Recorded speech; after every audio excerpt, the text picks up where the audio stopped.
I need wife. You need strong children. The giant Comanche warrior's voice cut through the winter air like a blade through canvas. His shadow fell across the weathered porch where Clarissa Hardy stood clutching her late husband's rifle. 5 armed men had surrounded her homestead minutes before. Their breath formed clouds in the bitter Kansas cold as they demanded she pack her belongings and leave what they claimed was now their land. The children pressed against her skirts. Samuel, 8 years old with his father's determined jaw, kept his hand on the kitchen knife at his belt. Grace, barely 6, peered around her mother's worn dress with eyes wide as prairie sky. The settlers had come with papers and guns, legal documents that meant nothing when backed by Winchester rifles and winter desperation. Clarissa knew she couldn't fight 5 men. Not alone. Not with 2 children depending on her steady hands and whatever courage she could summon from her hollow chest.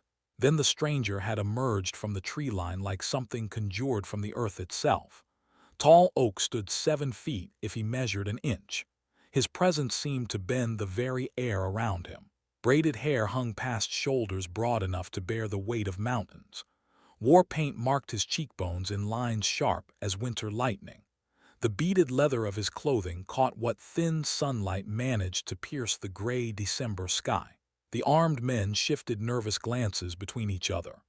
Their leader, a thin man with pale eyes and a mouth that suggested cruelty, came naturally to him, tightened his grip on his rifle stock. "This ain't your concern, savage." Tall Oak's gaze never left Clarissa's face. Something moved behind his dark eyes, recognition, purpose, as if he had been waiting for this exact moment since the world began turning.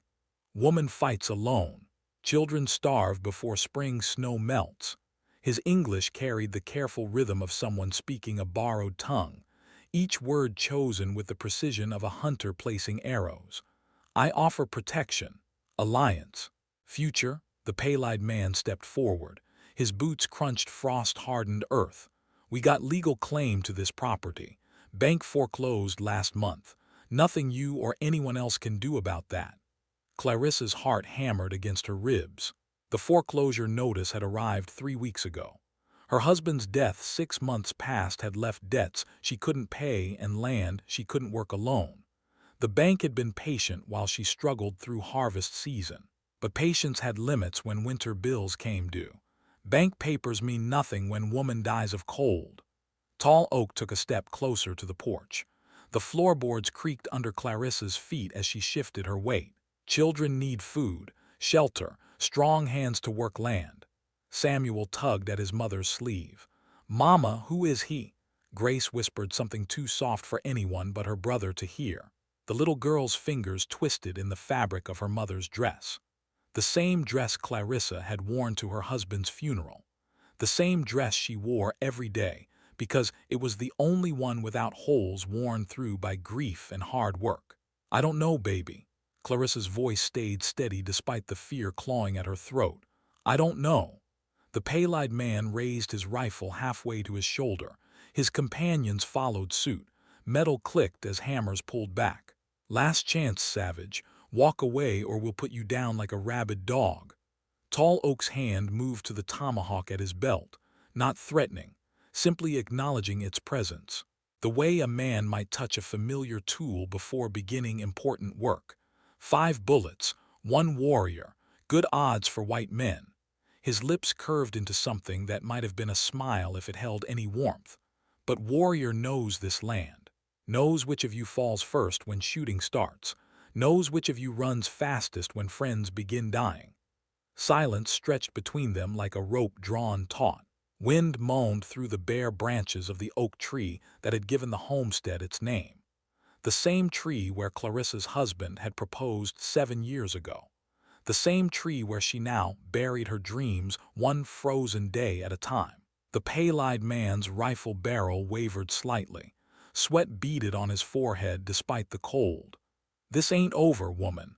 Legal papers don't disappear just because you found yourself a savage protector." He jerked his head toward his companions. They backed away from the porch step by step, eyes fixed on Tall Oak until they reached their horses.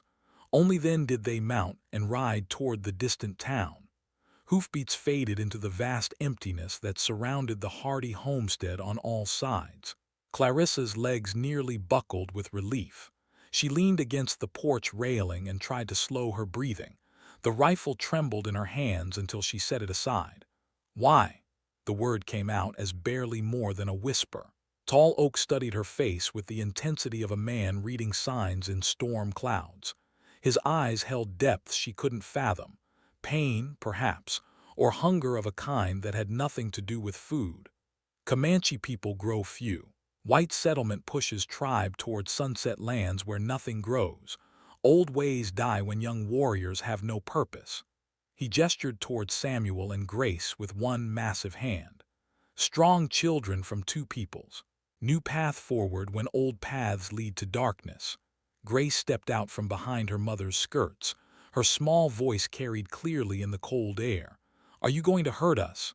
"No, little sunrise, come to help. Come to make family strong." Clarissa's breath caught. Family.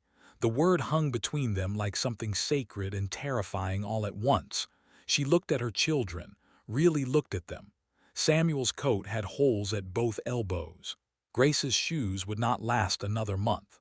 The root cellar held perhaps 3 weeks of food if they ate sparingly. Winter stretched ahead like an endless gray road leading nowhere but grave dirt. "I don't understand." Clarissa's voice gained strength as she spoke. "You don't know us, don't know anything about us." "Know enough." Tall Oak's eyes moved to the children, then back to her face. "No woman works land alone since man died. No children grow thin while mother grows thinner. No winter kills what summer could not." Heat flushed Clarissa's cheeks. He had been watching them, learning their routines, their weaknesses. The knowledge should have frightened her. Instead, it sparked something like anger in her chest. "How long have you been watching us?" "2 moons, maybe 3. And you waited until now to show yourself." Tall Oak was quiet for a long moment. Wind stirred the eagle feathers tied in his hair. "Waited for right time. Waited for woman to see she needs what warrior offers." The words stung because they held truth. Clarissa had spent 6 months pretending she could manage alone, pretending her children's hollow cheeks were temporary, pretending the broken fence rails and leaking roof were problems she could solve with enough determination and prayer. "What exactly are you offering?" "Protection. Food. Strong back for heavy work." His gaze held hers without wavering. "Children who will know both worlds, who will build bridges where fathers burned only bridges down." Samuel stepped forward. His young face held the serious expression of a boy forced to think like a man too soon. "Mama, the bad men will come back." Clarissa knew he spoke truth. The pale-eyed man had meant every word of his threat. Legal papers backed by rifles made for powerful arguments in frontier Kansas. She could fight. She could run. Or she could accept help from a stranger whose motivations remained as mysterious as morning mist. "I need time to think." "Time is luxury woman cannot afford." Tall Oak nodded toward the horizon where storm clouds gathered like dark prophecy. "Weather turns hard tonight, harder tomorrow. Decision waits for no one." Grace tugged at her mother's sleeve again. "Mama, I'm cold." The simple words cut deeper than any threat. Clarissa pulled both children close and felt how thin they had grown, how fragile. Winter had barely begun, and already she was failing them. She looked up at the giant Comanche warrior who offered salvation wrapped in terms she didn't understand. His face revealed nothing of his thoughts, but his eyes held patience, as if he knew her answer before she spoke it. The hoofbeats faded into distance like dying thunder. Dusk settled on frozen ground where 5 horses had carried 5 men back toward town, back toward warm saloons and certainty that tomorrow would look much the same as yesterday. Clarissa's hand still trembled as she lowered the rifle. The weight of it had grown heavier with each passing moment of the standoff. Now it felt light as a feather, useless as prayers whispered to an empty sky. Tall Oak remained motionless beside the porch steps. His presence filled the space between earth and heaven, solid, immovable, the kind of strength that bent storms around itself rather than breaking under their fury. "Why now?" Clarissa's voice carried across the yard like wind through dry grass. "Why today?" Grace pressed closer to her mother's leg. The child's fingers worked nervous patterns in the fabric of Clarissa's dress. Samuel stood straighter, trying to look older than his 8 years. His hand never left the knife handle at his belt. Men with papers come when woman is weakest, when winter makes strong choices necessary. Tall Oak's gaze moved from Clarissa to the children and back again. Warrior does not let children suffer for mother's pride. The words stung because they held truth sharper than winter wind. Pride had kept Clarissa working 16-hour days, trying to manage crops meant for 2 sets of hands. Pride had made her refuse charity from neighbors who whispered behind their hands about the colored woman trying to work white man's land. Pride had filled her children's bellies with determination instead of food. "You've been watching us." She made it a statement rather than a question. Watching, learning, waiting. Learning what? Tall Oak was quiet for a long moment. His eyes held secrets deep as underground rivers. When he spoke, his words came measured as a medicine man counting sacred beads. Learning that woman fights harder than 3 men when children are threatened. Learning that boy protects mother even when fear makes his hands shake. Learning that small girl shares last piece of bread with Sparrow outside kitchen window. Heat rose in Clarissa's cheeks. He had seen their hunger, their struggles, the moments when she thought no one was watching and let exhaustion show in the slump of her shoulders. "What else do you know about us?" No husband died working another man's field for wages that bought medicine too late. No bank man comes once each week to count days until foreclosure. No woman sells wedding ring to buy flour and salt pork. Clarissa's breath caught. The ring had been her most precious possession. $20 from the jeweler in town. $20 that bought 2 weeks of food and the luxury of watching her children sleep without hollow cheeks. Samuel stepped forward. His young face held the serious expression of someone forced to grow up too quickly. "Mama, who is he really?" The question hung in the cold air like smoke from a distant fire. Clarissa looked at the giant warrior who knew too much about their private struggles. His broad frame blocked out half the gray sky. War paint marked his cheekbones in patterns that spoke of battles fought and victories claimed. "I don't know, baby. I don't know." Grace tugged at her mother's sleeve with small fingers that felt cold even through thick fabric. "Is he going to live here now?" The innocent question struck at the heart of everything unspoken. Tall Oak had offered protection, alliance, children who would bridge 2 worlds, but what did any of that mean in practical terms? How did a Comanche warrior and a widowed farmer create the future he envisioned? "That depends." Clarissa looked directly at Tall Oak. "What exactly are you asking of me?" "Asking for chance to prove words with actions. Asking for place to make camp while woman decides if warrior speaks truth or only pretty lies." The honesty in his voice surprised her. Most men would have demanded immediate answers, immediate gratitude. Tall Oak offered time, space to breathe and think and choose without the pressure of armed men at her door. "Where would you camp?" Tall Oak nodded toward the stand of cottonwoods that grew alongside the creek running through the eastern edge of her property. The trees provided shelter from wind and access to fresh water, far enough from the house to maintain proper distance, close enough to offer protection if those men returned. Good ground there, hidden from town road, close to water. Clarissa studied his face for signs of deception. His features remained as unreadable as carved stone, but something in his eyes suggested vulnerability carefully hidden behind warrior's pride. And in return, warrior helps with work woman cannot do alone, fixes what breaks, hunts what hides, keeps watch when woman sleeps. Samuel looked up at his mother with eyes that held too much understanding for his age. "The bad men said they'd come back, Mama." Truth settled over the homestead like snow falling on barren ground. The pale-eyed man's threat had been no idle boast. Legal papers backed by determination and rifles made for powerful arguments in frontier Kansas. Clarissa could fight them alone and likely lose. She could run and abandon everything her husband had died working to build. Or she could accept help from a stranger whose motivations remained mysterious as morning fog.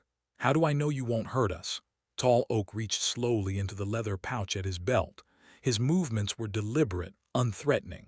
He withdrew a small object and held it out for her to see, a child's moccasin, tiny, decorated with beadwork in blues and yellows that caught what little sunlight filtered through gray clouds. The leather had been worn soft by small feet that would never run again. Warrior had family once, children who laughed like running water, wife who sang while grinding corn. His voice carried weight of losses too deep for tears.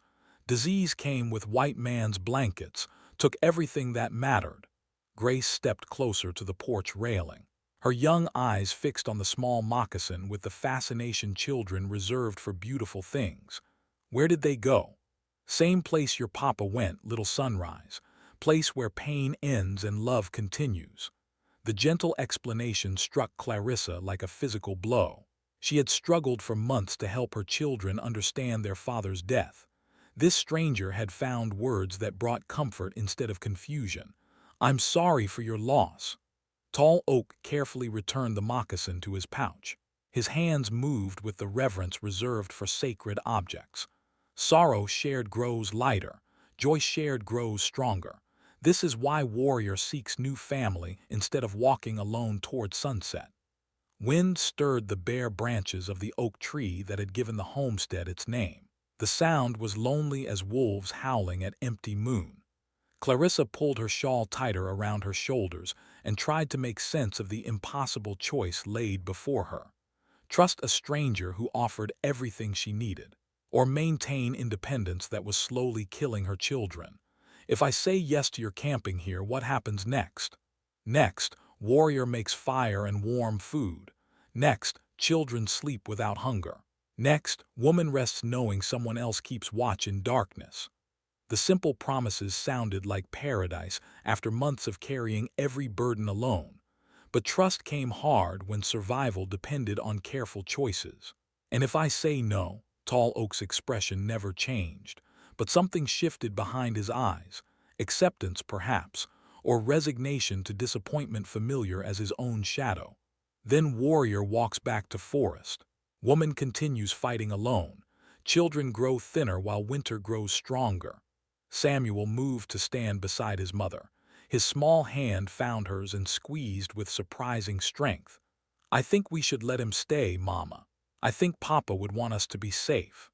The words came from wisdom beyond his years, wisdom born of watching his mother struggle against odds that grew worse with each passing day, wisdom that recognized help when it appeared in unexpected forms.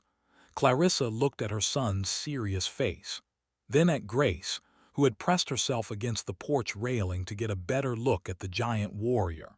Finally, she met Tall Oak's patient gaze. Storm clouds gathered on the western horizon. The first snow of winter would fall before morning. Her root cellar held perhaps 3 weeks of food. The bank notice gave her 10 days to find money she didn't have. You can camp by the creek. The words came out steady despite the fear and hope warring in her chest. We'll see how it goes. Tall Oak nodded once, a slight bow that managed to convey respect without subservience. Woman makes wise choice. Children will not regret mother's courage. He turned toward the cottonwoods without another word. His long stride carried him across the frozen ground with the fluid grace of someone equally comfortable in wilderness and war. Within moments, the trees had swallowed his massive frame. Clarissa stood on the porch holding her children close and wondering if she had just saved their lives or doomed them all. The first snowflakes began to fall like answers to questions she was afraid to ask. The town of Cedar Ridge greeted Clarissa with silence cold as January ground. Conversation stopped mid-sentence when she walked past. Eyes followed her movement down the wooden sidewalk with the intensity of predators tracking wounded prey. Mrs. Henderson, who had brought soup after her husband's funeral, turned away at the mercantile. The gesture cut deeper than any spoken words. 6 months of sympathy had evaporated overnight, replaced by something harder, something that tasted of fear and judgment mixed in equal measure. Samuel walked close to his mother's side. His small hand gripped the shopping basket with white knuckles. Grace pressed against Clarissa's other arm, her wide eyes taking in the cold stares and whispered conversations that followed their passage through town. The mercantile owner, a thin man named Patterson who had always been cordial, looked up from his ledger with barely concealed distaste. "We're closed for inventory." The lie hung in the air between them. Three other customers continued browsing the shelves behind him. Their presence made his words ridiculous, insulting. "I need flour and salt, same as always." Patterson's mouth thinned to a hard line. "Can't help you today. Maybe try the next town over." Next town was 15 miles through country that would be impassable once heavy snow fell. He knew it. She knew it. The knowledge sat between them like a weapon neither wanted to draw. Clarissa set her few precious coins on the counter.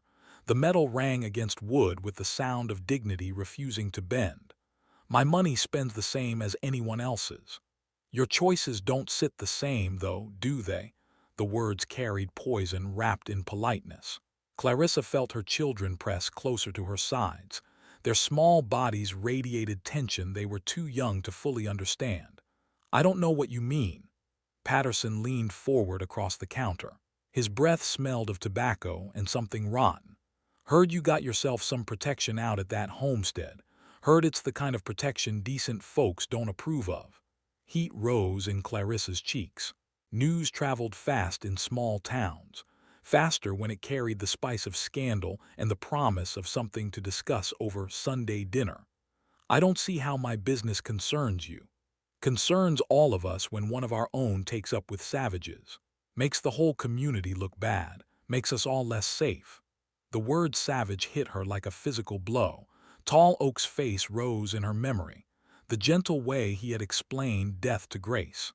The careful reverence with which he had handled his dead child's moccasin. "I think you're mistaken about my situation."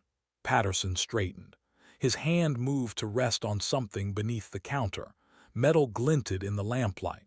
"No mistake, woman. Saw him myself when I rode out to check my fence line. Big as a mountain and twice as dangerous. Question is what you plan to do about it." Samuel stepped forward. His young voice carried surprising strength. "He's not dangerous. He helped Mama fix the roof." The simple truth from a child's mouth made Patterson's face redden. He had expected shame, denial, not honest defense from an 8-year-old boy who spoke with the authority of someone who had seen kindness with his own eyes. Boy's been poison against his own kind already. Shame what bad choices do to innocent children.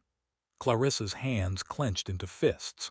The urge to strike Patterson's smug face nearly overwhelmed her better judgment. Only her children's presence kept her voice level. "We'll take our business elsewhere. You do that, and take your savage friend with you when you go." The walk back to their wagon felt endless. Every step carried the weight of watching eyes and whispered judgments. Clarissa helped her children climb onto the wooden seat and tried to ignore the hollow feeling in her stomach that had nothing to do with hunger. Grace tugged at her mother's sleeve as they drove out of town. "Why was that man so mean to us?" The question deserved an honest answer. But how did you explain hatred to a 6-year-old girl who still believed the world was fundamentally good? Some people are afraid of things they don't understand, baby. "Is Tall Oak scary?" Clarissa thought of the giant warrior who had spent the morning mending broken fence rails with hands gentle enough to hold butterfly wings, who had shown Samuel how to read animal tracks in the mud beside the creek, who had carved a small horse from pine wood and left it on Grace's windowsill without saying a word. "No, sweetheart, he's not scary." The homestead appeared ahead like a promise of sanctuary. Smoke rose from the camp beside the cottonwoods where Tall Oak had built his fire. The smell of roasting meat made Clarissa's mouth water despite her frustration. They had been living on thin soup and cornbread for weeks. Now venison cooked over hardwood flames filled the air with richness that spoke of meals her children hadn't tasted since their father died. Tall Oak emerged from the trees as their wagon approached. His massive frame moved with the fluid grace of someone equally comfortable in wilderness and settlement. but his eyes held questions as he took in their empty hands and defeated postures. Town had no food for Warrior's family. The simple question opened wounds Clarissa had tried to keep hidden. Warrior's family. When had she begun thinking of them in those terms? When had this strange alliance started feeling less temporary and more permanent? Town had plenty of food, just not for us. Understanding passed across Tall Oak's features. He had lived long enough to recognize the particular cruelty humans reserved for those who crossed invisible lines, who chose survival over social approval. White Town punishes woman for accepting Warrior's help.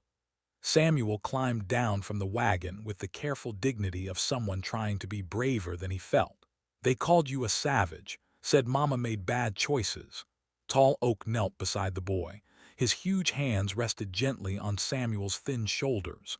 Words are wind, little warrior. Cannot hurt those who know their own hearts. But what if they won't sell us food anymore? What if we can't buy what we need?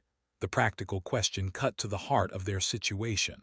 Clarissa had $47 hidden in a coffee tin behind the flour barrel, enough for perhaps 2 months of careful spending, but only if merchants would take her money. Warrior knows other places. Trading posts where money speaks louder than gossip. Trappers who care more about fair dealing than town politics. Grace had climbed down from the wagon and now stood close to Tall Oak. Her small hand reached out to touch one of the eagle feathers in his hair. Are you really a savage? The innocent question might have offended another man. Tall Oak smiled instead. The expression transformed his stern features into something warm as summer sunrise.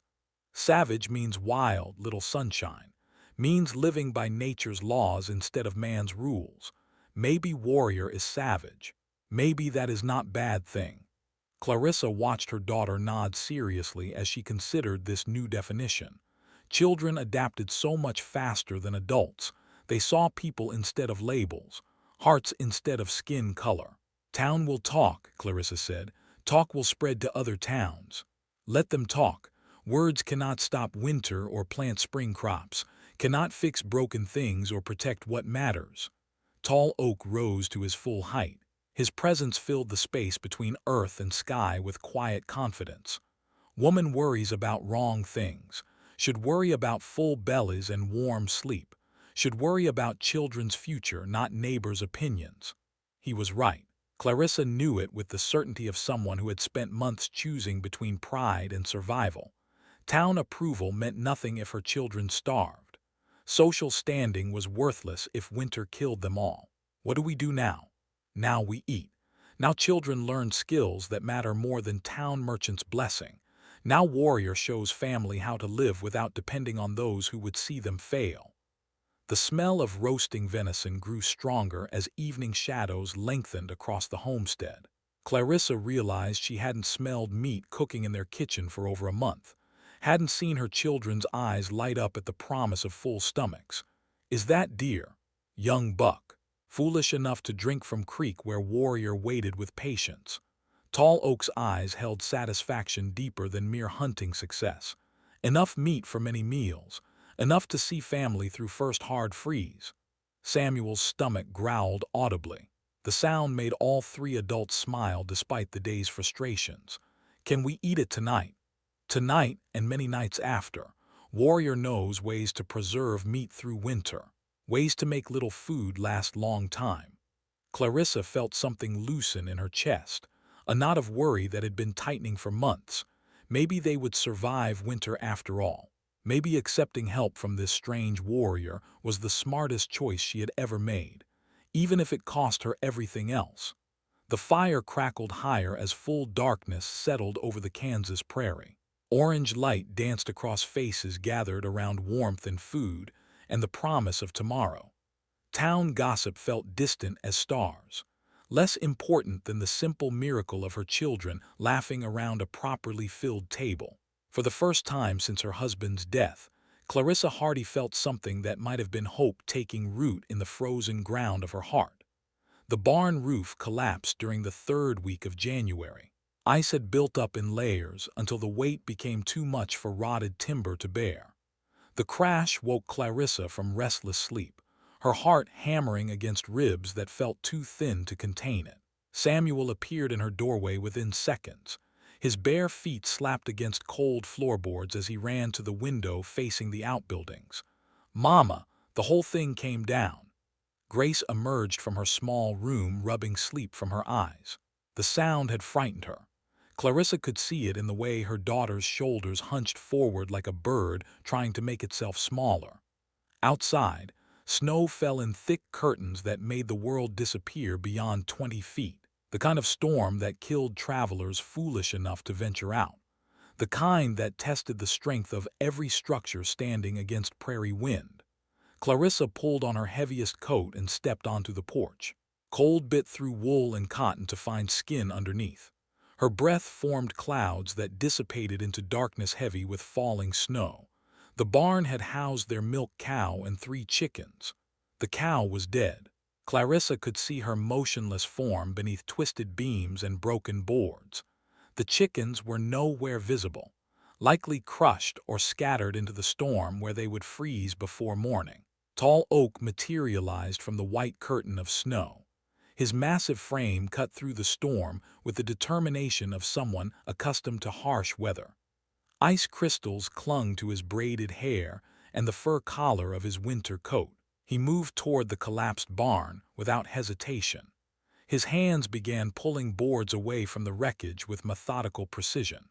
Steam rose from his body as exertion warmed muscle and blood despite the bitter cold. "Careful," Clarissa called out. "The whole thing might be unstable." Tall Oak paused in his work. When he looked back at her, something passed across his features that she had never seen before. Impatience, irritation, the expression of someone tired of being treated as if he lacked basic intelligence. "I have cleared many collapsed structures. I know which boards support weight and which can be moved safely." His English carried no trace of the careful, broken rhythm she had grown accustomed to hearing. Each word was perfectly pronounced, grammatically correct, the speech of someone educated in ways that contradicted everything she had assumed about his background. Clarissa felt heat rise in her cheeks despite the frigid air. "You speak differently." Tall Oak straightened to his full height. Snow swirled around him in patterns that made him seem part of the storm itself. When he spoke again, his voice carried edges sharp as winter wind. "You mean I speak like white man instead of savage who grunts and points?" The accusation hit her with more force than the collapsed barn. She realized that in all their weeks together, she had never questioned why his English sometimes seemed halting and other times flowed with perfect clarity. Had never wondered if his linguistic struggles were genuine or performed for her comfort. "I didn't mean to assume anything." Assumptions are all you have made since first day. Assumed warrior was ignorant because he looked different. Assumed broken English meant broken mind. Assumed noble savage who needed white woman's guidance to understand civilized world. Samuel had followed his mother onto the porch. His young face showed confusion at the tension crackling between the 2 adults who had become the pillars of his small world. "Why are you angry at Mama?" Tall Oak's expression softened as he looked at the boy. Children deserved honesty even when adults preferred comfortable lies. "Not angry, little warrior. Tired. Tired of pretending to be less than what I am so others feel safe around me." Grace joined her brother at the porch railing. Her small voice carried clearly through the falling snow. "What are you really?" The simple question from an innocent child seemed to drain the fight from Tall Oak's posture. He knelt in the snow despite the cold seeping through his leather leggings. "I am a man who attended mission school for 6 years, who can read Latin as well as English, who studied white man's laws and treaties and learned how words can be twisted to steal everything a people holds sacred." Clarissa's world tilted on its axis. The broken English, the careful way he had presented himself as someone who needed basic concepts explained. All of it had been performance designed to make her feel superior, safe, in control of an alliance that had never been what she believed it to be. "You've been lying to me." Lying implies deception intended to cause harm. "I spoke in ways that would not threaten woman already frightened by circumstances beyond her control." The distinction felt hollow despite its logic. Clarissa had based every interaction on assumptions he had deliberately encouraged, had made decisions about their arrangement, while operating with incomplete information about who she was actually dealing with. "What else have you lied about?" Tall Oak rose to his feet. Snow had accumulated on his broad shoulders like a mantle of white fur. His dark eyes held depths she was only beginning to recognize. "Nothing else. Everything else has been truth offered freely." "How do I know that?" "Because you have watched Warrior's actions for weeks, have seen how he treats your children, have observed whether words match deeds when no one else is watching." The truth of it struck her like cold wind cutting through inadequate clothing. Tall Oak had fixed their roof and mended their fences, had brought meat when they were hungry and medicine when Grace caught fever, had told stories by firelight and carved toys from scraps of wood. But he had also manipulated her perceptions from their first meeting, had played a role designed to make her feel safe while hiding the full scope of his intelligence and education. Samuel stepped forward into the space between his mother and the man who had become their protector. "Does it matter how he talks? He still helped us when no one else would." The boy's simple wisdom cut through adult complications with the clarity of youth. Clarissa looked at her son's serious face and saw her late husband's practical nature reflected there. "It matters because I need to know who I'm trusting with our lives." Tall Oak nodded slowly. Understanding passed between them like shared recognition of difficult terrain that must be crossed regardless of its challenges. "You are trusting man who lost everything once and refuses to let it happen again. Man who sees strong woman struggling alone and remembers what it means to fight impossible odds without allies." His voice carried weight of experiences that went deeper than anything she had imagined. This was not a noble savage offering simple protection. This was someone who had navigated both worlds and understood the costs of belonging fully to neither. Why choose broken English? Why not speak naturally from the beginning? Because white woman hearing educated Indian speaks either assumes he is trying to rise above his station or fears he is intelligent enough to be truly dangerous. Broken English suggests harmless primitive who poses no threat to established order. The explanation made terrible sense. Clarissa had felt safer believing she was dealing with someone whose intelligence was limited, someone who needed her guidance as much as she needed his protection. Grace tugged at her mother's coat sleeve with small fingers already turning red from cold. "Can we go inside now? I'm freezing." The practical request from a 6-year-old brought them back to immediate concerns. The barn had collapsed. Their cow was dead. 3 chickens had vanished into the storm. Morning would bring new challenges that required cooperation rather than wounded feelings. "We should get out of this weather." Tall Oak gestured toward the wreckage where boards and beams lay scattered like broken bones. "Barn cannot be rebuilt until spring. Animals that survived will need shelter in-house or they will freeze before dawn."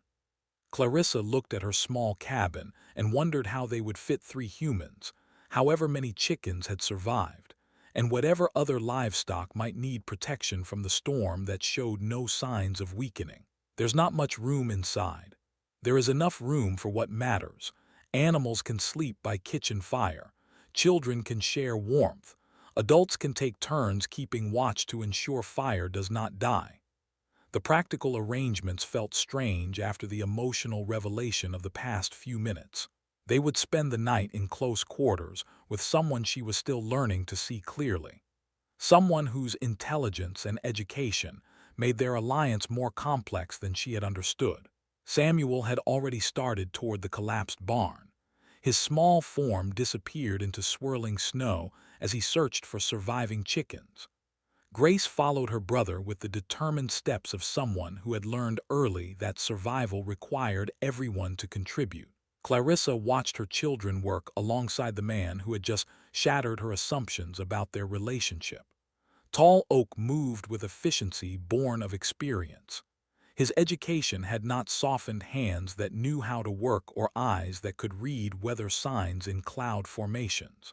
Maybe it didn't matter that he had hidden parts of himself. Maybe what mattered was that he had chosen to stay when staying meant accepting exile from his own people for the sake of children who were not his blood.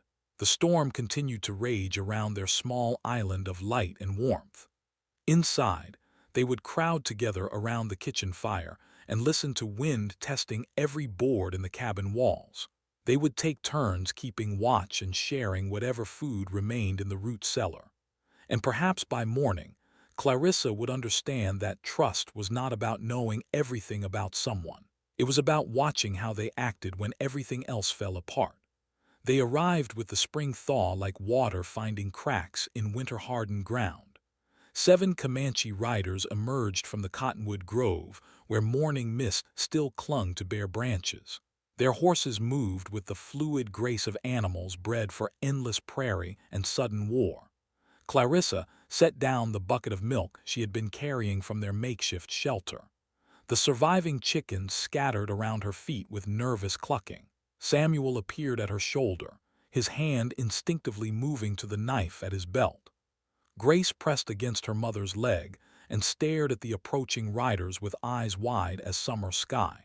She had grown comfortable with tall oak over the winter months. These strangers carried themselves differently, harder, more dangerous. Tall Oak emerged from behind the cabin where he had been splitting firewood. His massive frame seemed to expand as he recognized the riders, not with joy, with the careful tension of someone preparing for difficult negotiations. The lead rider dismounted 20 feet from the porch. He was younger than Tall Oak by perhaps a decade. Lean muscle and sharp angles where the older warrior carried solid strength. War paint marked his cheekbones in patterns that spoke of recent battles and fresh victories. Storm Runner. Tall Oak's voice carried no warmth, only acknowledgement of someone whose presence complicated everything. My brother still plays house with White Woman and her cubs. The insult hit like a stone thrown at still water. Ripples of tension spread outward from the point of impact. Clarissa felt her children move closer to her sides. Storm Runner's gaze moved over the homestead with obvious contempt. The patched roof, the makeshift chicken coop built from barn wreckage, the vegetable garden where winter-killed plants waited for spring plowing. This is what the great Tall Oak has chosen. This dirt and these weak buildings. An older rider dismounted beside Storm Runner. His hair showed streaks of gray that caught the morning light. When he spoke, his voice carried the authority of someone accustomed to being heard without interruption. I am Medicine Crow, speaker for the tribal council. We have come to understand what our brother has built in this place. Tall Oak straightened to his full height. His presence seemed to bend the very air around him. When he replied, his words carried the careful formality of diplomatic speech. Brother has built alliance that strengthens both peoples, children who will know both worlds. Future that extends beyond the sunset lands where our people are driven. Storm Runner spat into the dust beside his feet. Brother has built shame, has forgotten the blood of his ancestors for the comfort of White Woman's bed. Clarissa's face burned with heat despite the cool morning air. The accusation hung between them like smoke from a distant fire, false but damaging, impossible to dispel once spoken. You know nothing of what has been built here. Tall Oak's voice remained steady despite the provocation. Know nothing of the children who learn both languages, who will bridge worlds their fathers could only destroy. Medicine Crow raised one weathered hand. The gesture commanded silence from both younger warriors. Council wishes to see these bridge-building children, wishes to understand how White Woman's offspring will serve Comanche future. Samuel stepped forward. His young back straightened with the dignity of someone determined to prove himself worthy of adult attention. When he spoke, the words came out in halting but recognizable Comanche. Honored elder, this boy greets you with respect, asks for your wisdom and guidance. The formal greeting in their own language struck the riders with visible surprise. Storm Runner's sneer faltered. Medicine Crow's eyes sharpened with interest. Grace tugged at her mother's skirt for attention. When Clarissa knelt beside her, the little girl whispered something too soft for the warriors to hear. She wants to show them her medicine pouch. Clarissa said to Tall Oak. "The one you helped her make." Tall Oak nodded once. Grace stepped forward with the careful dignity of someone who had watched adults navigate important moments. From a leather bag at her waist, she withdrew dried herbs and roots. Each plant had been carefully prepared according to traditional methods. "For fever," she said in careful Comanche. "For wounds. For stomach pain when children eat green berries." Medicine Crow dismounted and knelt before the 6-year-old girl. His examination of her medicinal supplies was thorough, professional. When he looked up, something had shifted in his weathered features. Child knows plants that grow only in hidden places, knows preparations that take seasons to master. "Tall Oak taught us," Samuel said. "Taught us to read the land and listen to what it tells us." Another rider dismounted. This one was a woman, though Clarissa had not recognized her gender beneath the warrior's clothing and paint. Her voice carried the musical quality of someone accustomed to teaching children. "I am Singing Bird. I teach young ones the old ways. These children speak our language with respect. No medicines that save lives. This is not common thing among white settlers." Storm Runner's face had grown darker with each demonstration of the children's knowledge. His vision of tribal purity was being challenged by two small people who refused to fit his narrow definitions. White blood still flows in their veins, cannot be changed by learning few words or collecting plants. "And Comanche blood flows in warriors' veins," Medicine Crow replied. "Cannot be changed by living beside white family or caring for children not born to his flesh." The rebuke was gentle but firm. Storm Runner's mouth tightened to a hard line. Clarissa watched the exchange with growing understanding. This was not simply about accepting her children into tribal community. This was about Tall Oak's position within his own people, his authority, his future. "What does the council require?" she asked. Medicine Crow studied her face with the intensity of someone reading weather signs in cloud formations. "Council requires understanding. White woman has gained much from alliance with Comanche warrior. What has she given in return?" The question cut to the heart of everything unspoken.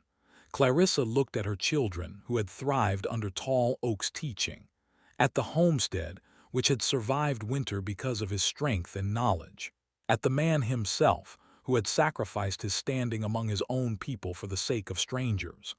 "I have given him family," she said, "children who will carry his teachings forward, purpose beyond survival." "And will white woman stand with Comanche warrior when white soldiers come? When government agents demand information about tribal movements? When her own people call her traitor?" The challenge was direct, unavoidable. Clarissa felt the weight of 7 pairs of eyes measuring her response, felt her children's trust and Tall Oak's guarded hope pressing against her heart. She thought of the town that had rejected her family, of the merchants who refused her money, of the future her children faced without allies in a world that judged them by the color of their skin and the company they kept. "I will stand with him," Storm Runner laughed. The sound held no humor. "Words come easy when no test has come. What happens when white woman must choose between safety and loyalty? Then you will see which she values more." Medicine Crow rose to his feet. His movements carried the careful dignity of someone whose bones remembered too many hard winters. "Council will watch. Will learn if alliance serves both peoples or only one. If children truly bridge worlds or simply carry white ways into Comanche hearts." Singing Bird gathered her horse's reins and prepared to mount. "Children may visit our camp, may learn songs and stories that cannot be taught beside white man's fire, if they choose." Samuel looked at his mother with eyes that held questions too complex for his 8 years. "Can we go, Mama?" The request carried weight beyond its simple words. Her children were being offered acceptance into a world that had been closed to them since birth. Knowledge and belonging that came with its own prices and promises. "If you want to learn, you can learn." Grace clapped her small hands together with delight. "Will you teach me the plant songs, the ones that help healing work better?" Singing Bird smiled for the first time since arriving. "All songs that matter, little flower. all stories that keep wisdom alive. The riders prepared to depart as quickly as they had arrived. Only Storm Runner remained unmounted, his gaze fixed on Tall Oak with the intensity of someone making promises that words could not contain. Council watches, brother, watches and remembers everything it sees. Then they were gone. 7 horses and 7 riders disappeared into the cottonwood grove as if they had never existed. Only the churned earth and lingering tension proved their visit had been real. Clarissa looked at Tall Oak and saw something she had never noticed before. Vulnerability, the expression of someone who had gambled everything on an outcome he could not control. What happens now? Now we prove that bridge between worlds is stronger than walls that divide them. The fire had burned down to embers when truth finally carved its way through the silence between them. Clarissa sat on her porch step, mending one of Samuel's shirts by lamplight. Her needle moved through worn cotton with the automatic precision of someone who had spent years making broken things whole again. Tall Oak worked nearby, sharpening his hunting knife on a whetstone. The rhythmic sound of metal against stone filled the space where conversation should have been. Both of them were avoiding the words that needed to be spoken. Grace slept on a blanket beside the dying fire. Her small face was peaceful in the orange glow. Samuel had fallen asleep against his mother's shoulder an hour earlier. The weight of his growing body pressed warm against her arm. 3 weeks had passed since the tribal visit. 3 weeks of careful politeness and unspoken questions. The children had visited the Comanche camp twice, returning with new songs and stories that lit up their faces. But the adults had grown more distant with each passing day. "You're pulling away from us." Clarissa's voice was quiet enough not to wake the children, firm enough to demand an answer. Tall Oak's hands stilled on the whetstone. He looked across the fire at her face, half hidden in lamplight and shadow. "Woman imagines things that are not there. I don't imagine the way you avoid looking at me directly. Don't imagine how you find reasons to be away from the house during meals." The accusation hung between them like smoke from green wood, choking, impossible to ignore. Tall Oak set down his knife and stone.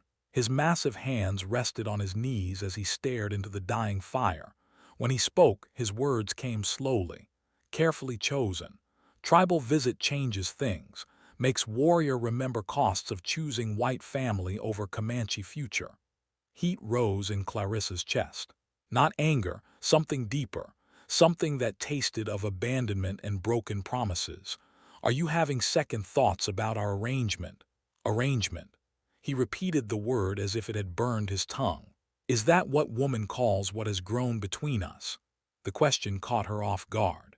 Clarissa looked at this man who had become so much more than temporary protector, who had taught her children to read the land and respect its gifts, who had carved Grace a wooden doll and shown Samuel how to set snares without causing unnecessary suffering.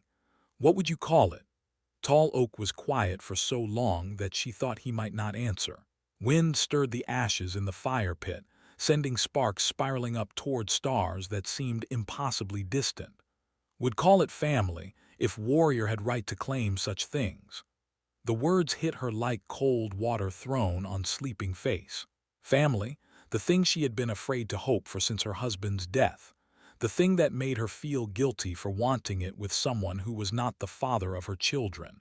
"Why don't you have the right?" "Because warrior failed first family. Let them die while he was away trading with white merchants.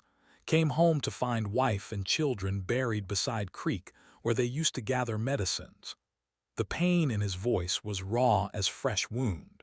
Clarissa felt her own heart crack at the edges where old grief lived alongside new hope. "That wasn't your fault. Fault matters less than failure.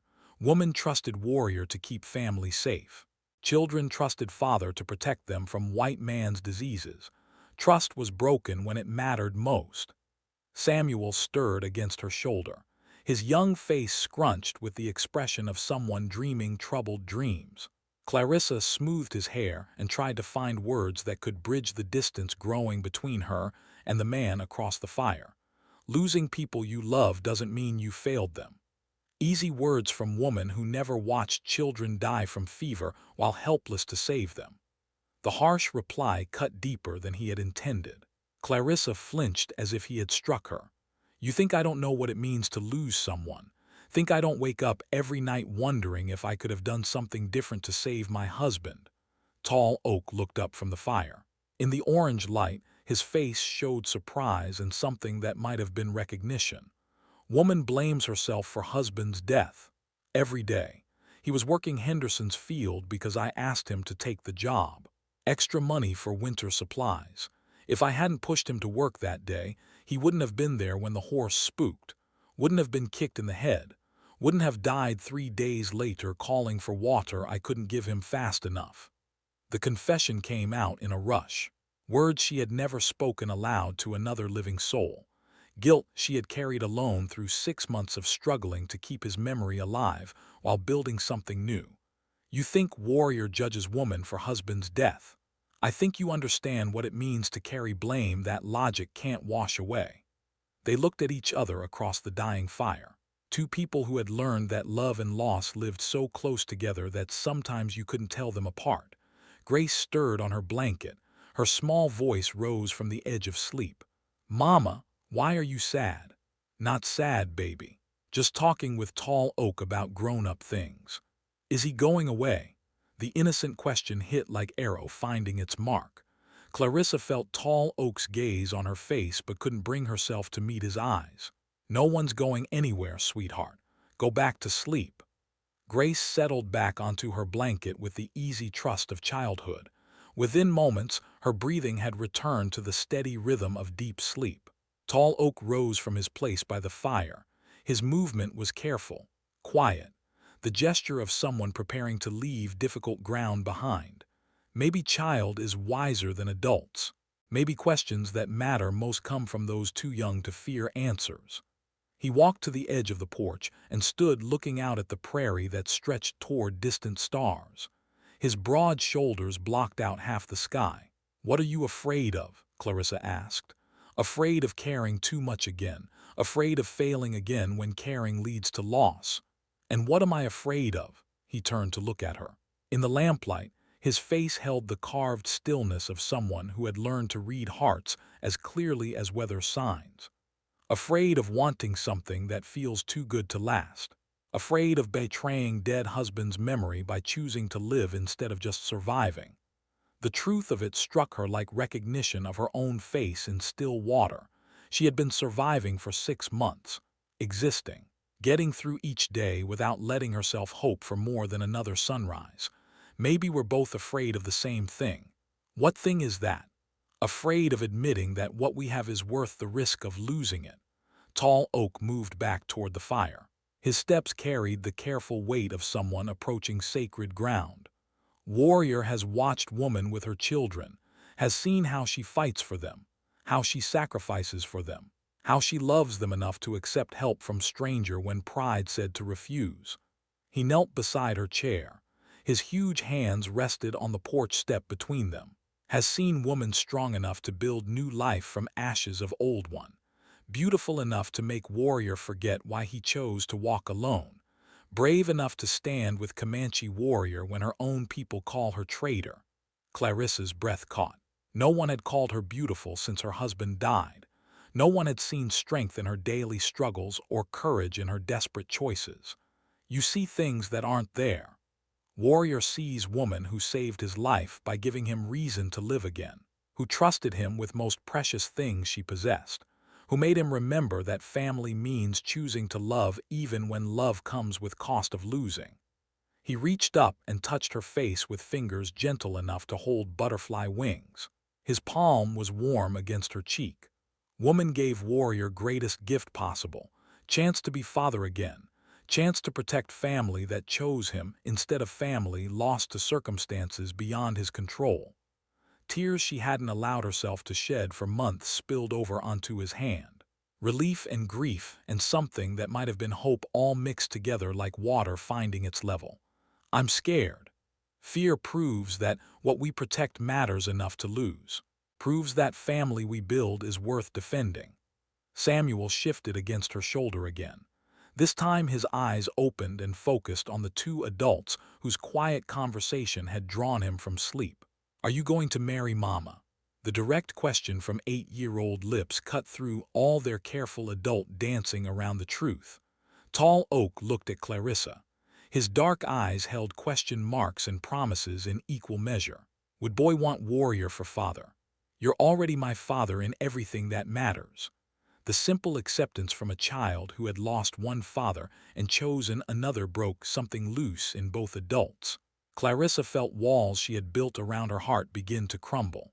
Then warrior asks woman properly, "Will you build family with me? Will you let me protect and provide for children who have already claimed space in warrior's heart?" She looked at this man who had sacrificed his standing among his own people for the sake of strangers, who had carved toys and told stories and taught her children to find their place between two worlds. Yes, the word came out as whisper, as prayer, as promise of futures neither of them had dared to imagine possible. Grace sat up on her blanket with the sudden alertness of someone who had been listening all along. "Does this mean we're really going to be a family now? We've been a family for months, little sunshine. Now we're just admitting it out loud." The fever came in the night like a thief stealing breath from sleeping lungs. Samuel's small body burned with heat that seemed to come from some furnace deep in his bones. His skin felt dry as autumn leaves when Clarissa pressed her palm to his forehead. "Mama, everything hurts." His voice was barely a whisper. Each word seemed to cost him strength he could not spare. Clarissa pulled quilts around his shivering frame and tried to keep panic from showing on her face. She had seen this fever before. In town. In other children who had grown thin and weak before the sickness finally claimed them. Grace stood in the doorway rubbing sleep from her eyes. Her small face showed confusion at being wakened before dawn by her mother's worried movements. "Is Samuel sick?" "Just a fever, baby. Go back to bed." But even as she spoke the reassuring words, Clarissa knew this was more than simple illness. Samuel's breathing came too fast. His eyes held the glassy shine of someone whose body was fighting a battle it might not win. Tall Oak appeared in the bedroom doorway. He moved with the quiet urgency of someone who had learned to read danger in small signs. One look at Samuel's flushed face told him everything he needed to know. "How long has boy been sick?" "He felt warm when I put him to bed, but nothing like this." Tall Oak knelt beside the narrow bed and placed his large hand on Samuel's chest. The boy's heart raced beneath his palm like a trapped bird beating against cage bars. "This is the fever that kills, the one that takes children fast if not treated properly." Fear closed around Clarissa's throat like a rope drawn tight. Her husband had died despite all her efforts to save him. She could not lose Samuel too. Could not watch another person she loved slip away while she stood helpless. What do? We get help from someone who knows healing better than warrior pretends to know. Clarissa's mind raced through possibilities. The town doctor had made his position clear months ago. He would not treat anyone associated with her family. The nearest settlement was 15 miles through country that could be dangerous for a sick child. Dr. Morrison won't come, won't treat Samuel even if we brought him to town. Then we bring healer who will. Tall Oak rose from beside the bed with the decisive movement of someone who had made a difficult choice. Medicine Crow knows plants and prayers that white doctors do not. Knows ways to break fever that kills white children because white medicine fails them. The suggestion struck Clarissa with the force of revelation. She had been thinking within the boundaries of her own world, her own people. Tall Oak was offering help from a different tradition entirely. Will he come? Will he help us? He will come because children matter more than politics. Because healing the sick is sacred duty that transcends tribal boundaries. Grace had crept closer to Samuel's bed. Her small hand reached out to touch her brother's arm through the quilts. "Why is he so hot?" "His body is fighting sickness, little sunshine, fighting hard to stay strong." Tall Oak moved toward the door with purposeful strides. "Warrior rides to tribal camp. Brings Medicine Crow back before sun rises high. Woman keeps boy cool with wet cloths. Gives him water when he can drink. sings to him so he knows family stands close. How long will you be gone? Long enough for woman to learn whether she trusts Comanche medicine or fears it more than losing son. The harsh words cut through her confusion with the clarity of truth. This was not just about Samuel's fever. This was about whether she truly believed in the alliance they had built or only accepted it when convenient. Bring him. Bring whoever can help my son. Tall Oak paused in the doorway. His dark eyes held something that might have been relief mixed with determination. Medicine Crow will come, but woman must understand that healing sometimes looks different than expected, must trust methods that seem strange to white eyes. After he left, the cabin felt too quiet despite Samuel's labored breathing. Clarissa soaked cloths in cool water and placed them on his forehead. His skin seemed to absorb the moisture instantly, as if the fever was consuming everything that might provide relief. Grace climbed onto the bed beside her brother. Her small body pressed against his side with the instinctive comfort children offered each other in times of crisis. Remember when Papa was sick? Remember how we sang to him? The memory struck Clarissa like a physical blow. She had sung hymns to her dying husband, had held his hand and whispered prayers that went unanswered, had watched him slip away despite all her desperate efforts to anchor him to life. That was different, baby. Papa was hurt inside where medicine couldn't reach. But singing helped him not be scared, made him smile even when everything hurt. The simple wisdom from a 6-year-old mouth shamed Clarissa for her adult complications. Grace was right. Comfort mattered even when cures remained elusive. What should we sing? The song Tall Oak taught us, the one about morning light chasing away darkness. Grace's clear voice rose in the Comanche lullaby that had become as familiar as any hymn. The words spoke of sunrise conquering night, of strength returning with each new day, of families staying together through storms that threatened to tear them apart. Samuel's eyes fluttered open during the second verse. His gaze found his mother's face with effort that seemed to exhaust him. Is Tall Oak coming back? Yes, baby, he's bringing help. Good. Samuel's voice was barely audible. Don't want to die before he becomes my real papa. The innocent words broke something loose in Clarissa's chest. Tears she had been holding back spilled over onto the wet cloth in her hands. Nobody's dying, Samuel. We're going to fight this sickness and win. Promise. The word hung between them heavy as winter clouds. Clarissa looked at her son's burning face and knew she was making a promise she might not be able to keep. The fever showed no signs of breaking. His breathing grew more labored with each passing hour. I promise we'll do everything possible to make you well. Grace continued singing the Comanche lullaby while Clarissa changed the cloths on Samuel's forehead. Outside, dawn was breaking over the prairie in shades of gold and rose. Somewhere in that vast expanse, Tall Oak rode toward help that might save her son's life. The morning passed with agonizing slowness. Samuel drifted in and out of consciousness. During his wakeful moments, he asked for water that he could barely swallow. During sleep, he mumbled words in the Comanche language Tall Oak had taught him. Grace refused to leave her brother's side. She sang lullabies and told stories about adventures they would have when he felt better.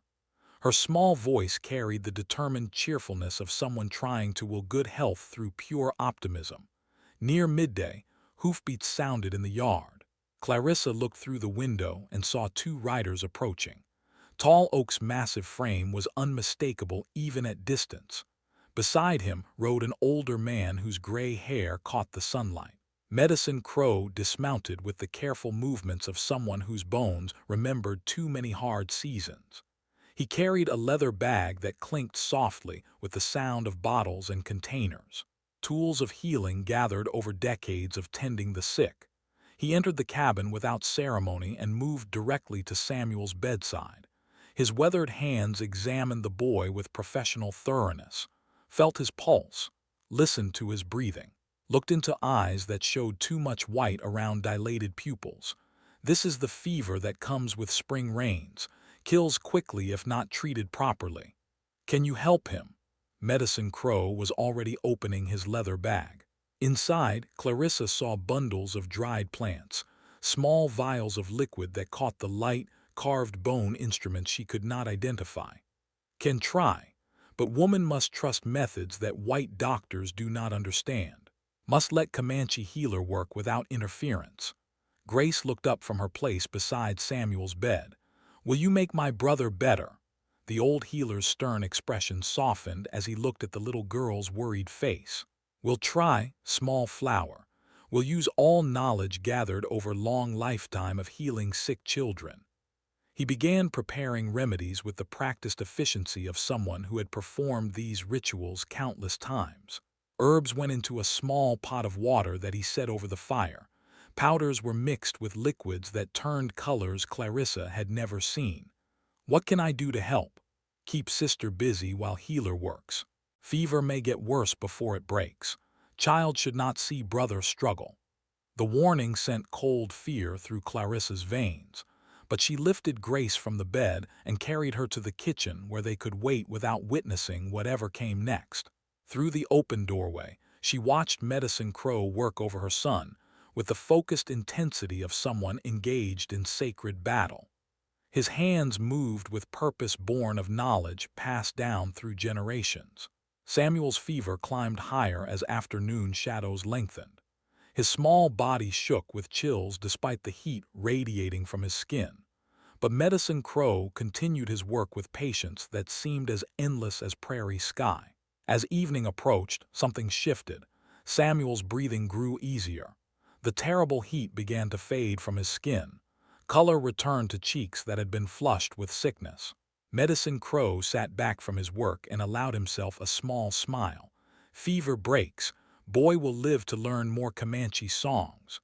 Clarissa felt her knees nearly buckle with relief. Grace clapped her small hands and ran to hug the old healer who had saved her brother's life. Samuel's eyes opened, clear now, focused. When he spoke, his voice was weak but steady. "I dreamed Papa came to visit. Said I had to stay and take care of you and Grace. Dreams sometimes carry truth, little warrior. Sometimes dead fathers send messages through fever visions." Medicine Crow packed his healing supplies with the same careful precision he had used to prepare them. His work was finished. A child who might have died would instead live to build bridges between worlds. Outside, stars began to appear in darkening sky. Inside, a family that had been tested by crisis discovered they were stronger than the forces trying to tear them apart. Clarissa looked at the Comanche healer who had saved her son without asking for payment or recognition. At Tall Oak, who had risked everything to bring help when she needed it most. At her children who accepted love and healing regardless of its source. "Thank you," she said to Medicine Crow. "Thank you for saving him.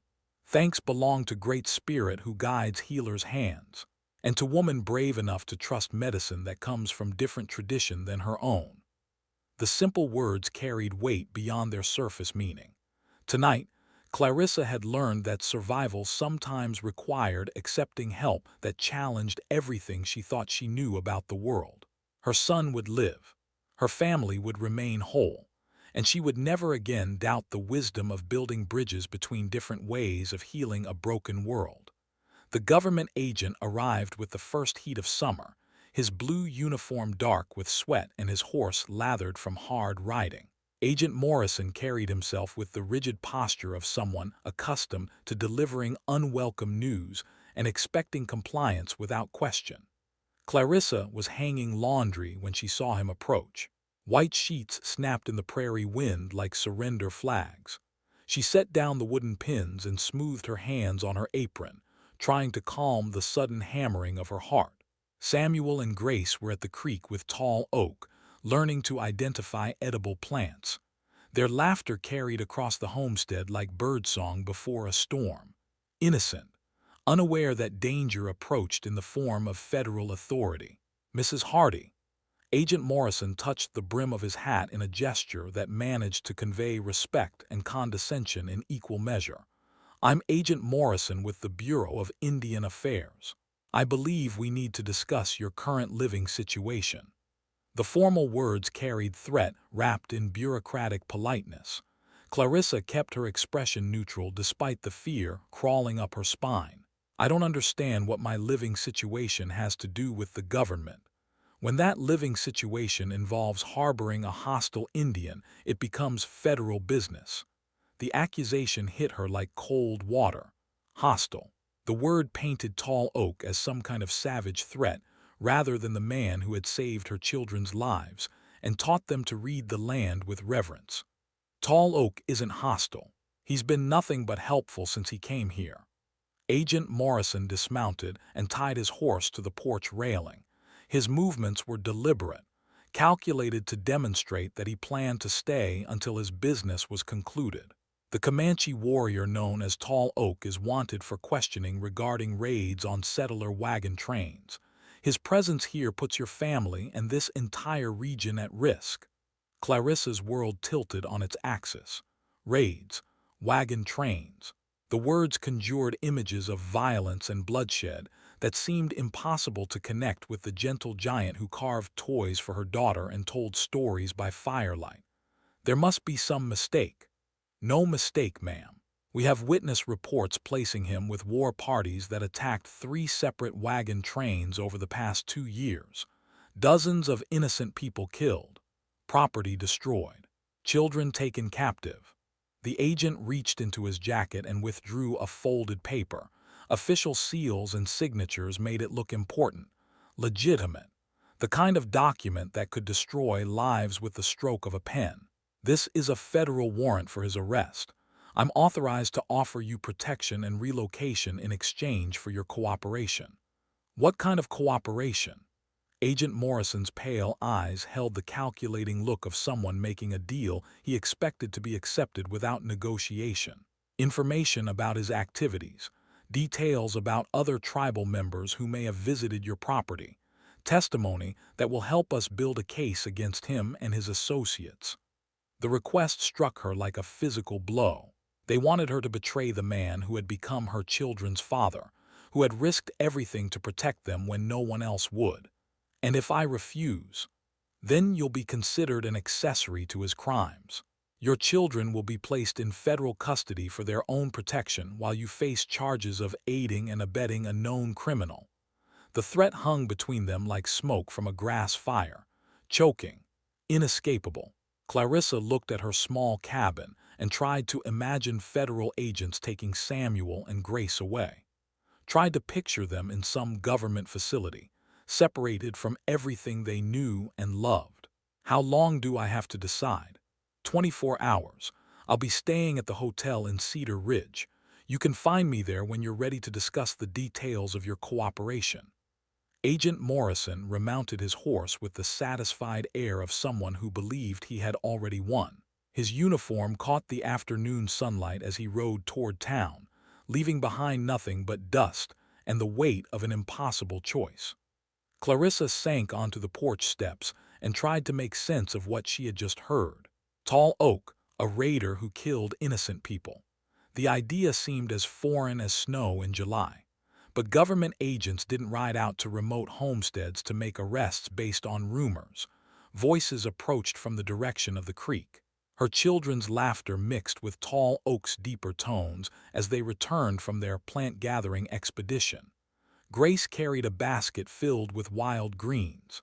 Samuel clutched a handful of roots that would be dried for winter medicine. "Mama, look what we found." Grace held up her basket with pride. "Tall Oak says these leaves make the best soup when cooked properly." Clarissa looked at her daughter's excited face and felt something break inside her chest.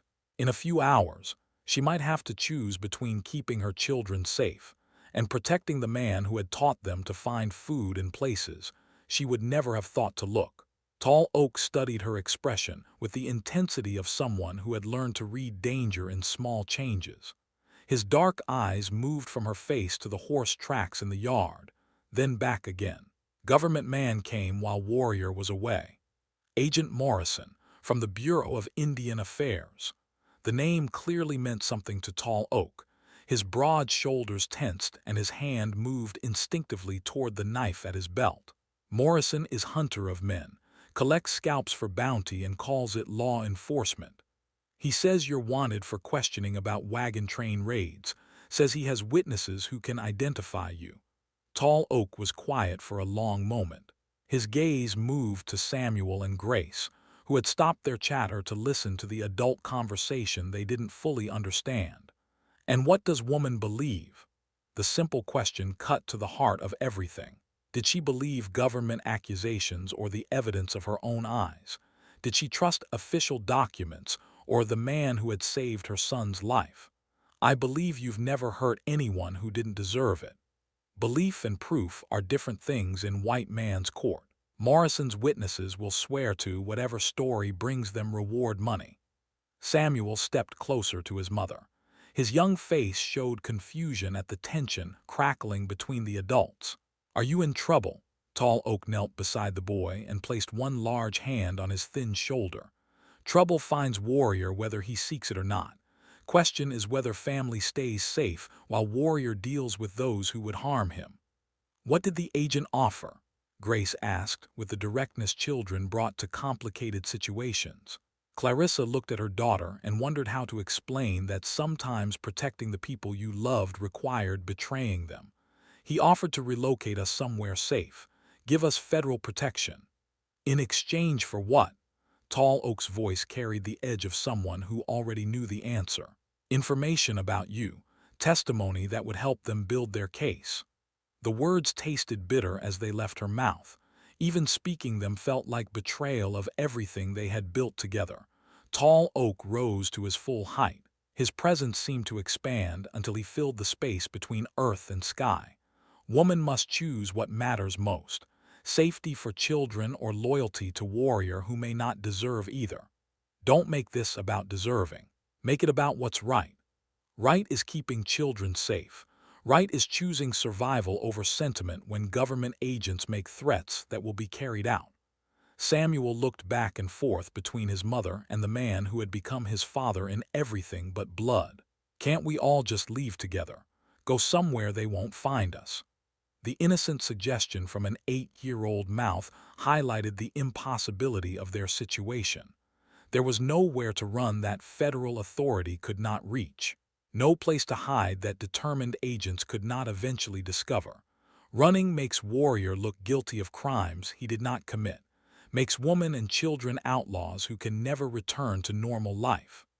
Grace tugged at her mother's skirt with small fingers that felt cold despite the summer heat. What happens if you talk to the agent man? What happens if you don't? The questions that mattered most, asked by someone too young to understand their full implications. Clarissa pulled both children close and tried to find words that would make sense of choices that defied logic. If I cooperate with Agent Morrison, he'll make sure we're safe. If I don't, he might take you away from me until this is all resolved. How long would that be? I don't know, baby. I don't know. Tall Oak moved to the edge of the porch and stood looking out at the prairie that stretched toward a horizon he might never see again. Warrior has lived free for 40 summers, has seen what happens to his people when they trust government promises, has watched reservations become prisons where proud nations die slowly of hopelessness. His voice carried weight of losses too deep for tears. But Warrior has also watched children grow strong under woman's care, has learned that some things matter more than personal freedom. He turned back to face them. In his dark eyes, Clarissa saw resignation mixed with something that might have been peace. If testimony saves children from government custody, then testimony will be given. No, the word came out sharper than she intended. I won't sacrifice you to save us. Won't build our safety on your destruction. Then what will woman do when Agent Morrison returns for his answer? The question hung in the summer air like heat lightning, promising storm, demanding choice. Clarissa looked at her children, who watched her with trust that felt heavier than mountains. She had 24 hours to decide between the man she loved and the children she would die to protect. 24 hours to choose between loyalty and survival in a world that seemed determined to make both impossible.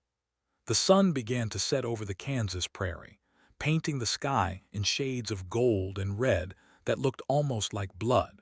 Somewhere in town, Agent Morrison waited for an answer that would change everything. and Clarissa Hardy sat on her porch steps, holding her children close, and wondered if there was any choice that wouldn't destroy the family they had fought so hard to build. Medicine Crow arrived before dawn with news that struck like lightning splitting summer sky. His weathered face showed the grim satisfaction of someone who had uncovered truth buried beneath layers of deception. Clarissa met him at the creek, where she had been washing clothes in the pre-dawn darkness. Sleep had been impossible with Agent Morrison's ultimatum hanging over her family like storm clouds promising destruction. Old friend brings gift for woman who trusted Comanche healing. Medicine Crow's voice carried weight that had nothing to do with the leather pouch he extended toward her. Gift of knowledge that changes everything.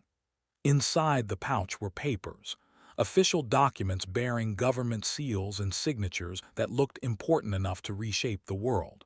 Clarissa held them up to catch the first light filtering through cottonwood branches. What are these? Proof that Agent Morrison's witnesses are paid liars. Proof that wagon train raids happen when Tall Oak was hundreds of miles away, trading peacefully at army posts. The words hit her like cold water thrown on sleeping face.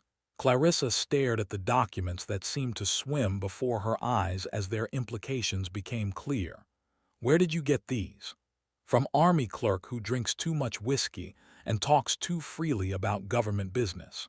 From traders who remember exactly when and where they saw Tall Oak during times when raids supposedly took place. Medicine Crow's eyes held the sharp satisfaction of someone who had spent weeks gathering evidence that would destroy his enemy's case. Morrison builds false charges because Tall Oak refuses to lead his people onto reservation.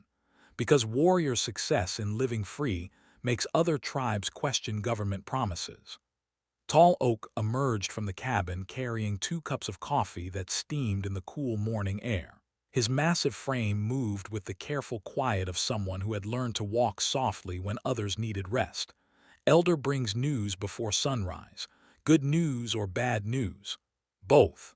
Medicine Crow accepted the coffee with a nod of gratitude. Good news is that charges against Tall Oak are built on lies that can be proven false. Bad news is that Morrison will not abandon his hunt easily.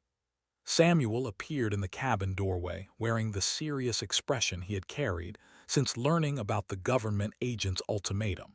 Grace pressed against his side, both children drawn by adult voices discussing their uncertain future. "Does this mean we don't have to choose anymore?" Samuel asked. Clarissa looked at the papers in her hands and felt something that might have been hope taking root in the frozen ground of her heart.